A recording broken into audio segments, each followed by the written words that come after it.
Hey guys, it's been a while, but I am back out here working on the 440 again. Back at step 20, I put that water pump on, the iron one, and today I'm swapping it out for an aluminum one. So I guess that's a good reason to get back into the project. I came across a good deal on an aluminum one. First thing I'm going to do is I'm going to jump on the scale and kind of compare the weights, or maybe I can just set it on there. It's reading about 19 pounds or thereabouts. And let's grab this aluminum one and see what it weighs.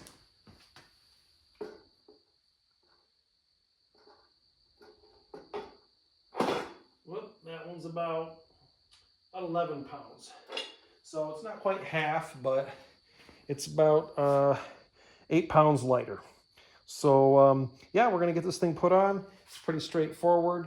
I don't have the pipes for the heater yet. I don't have the sensors for the temperature and the coolant or the thermostat housing, but yeah, we're gonna just pop this thing on there.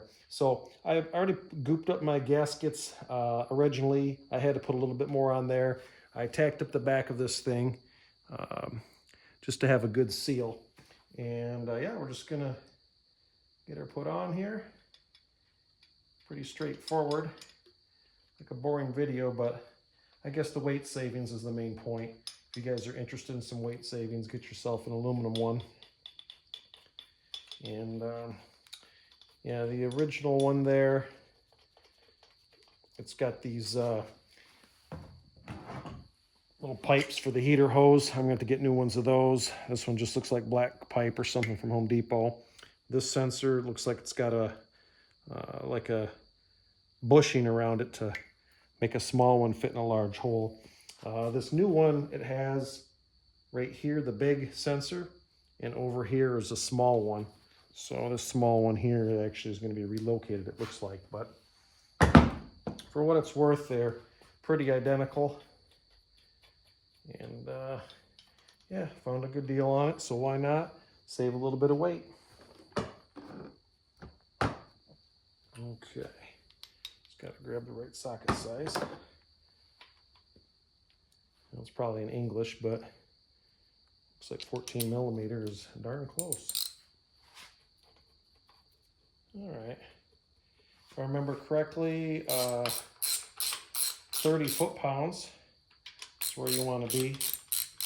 I'll just go hand tight to get started here. Yeah, I'm not sure if I'm going to take these bolts back out when I get around to putting the power steering or the alternator on. My car currently has power steering, and it's kind of cool, right? It feels like nothing else. You know, back in the 60s, these cars had some pretty cool feeling power steering, just a ton of assist. And I'd like to keep it, but I have a manual box if I need it. But I'm gonna find out if I can't get the power steering to fit with headers with this big 440 in that little Barracuda. All right, well, that's about it. Short and sweet. Could just about made that a YouTube short. I'm at 30 foot-pounds here. So I'll just take it maybe half the way of what I think 30 is.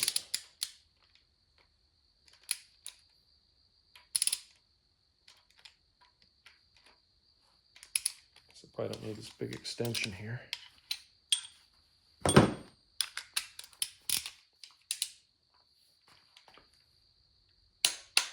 we go.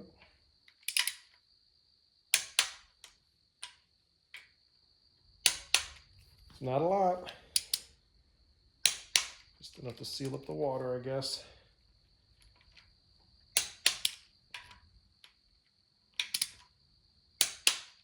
All right, well, we're about ready to call it a wrap. I'll go around one more time. Just make sure. Sometimes you get a little more on them each time you tighten the adjacent bolts. Yep, I got just a skosh. All right, well, that's it for tonight. Happy to be back on this thing. Make a little more progress each time. Soon it will be in that car, I hope. Catch you later.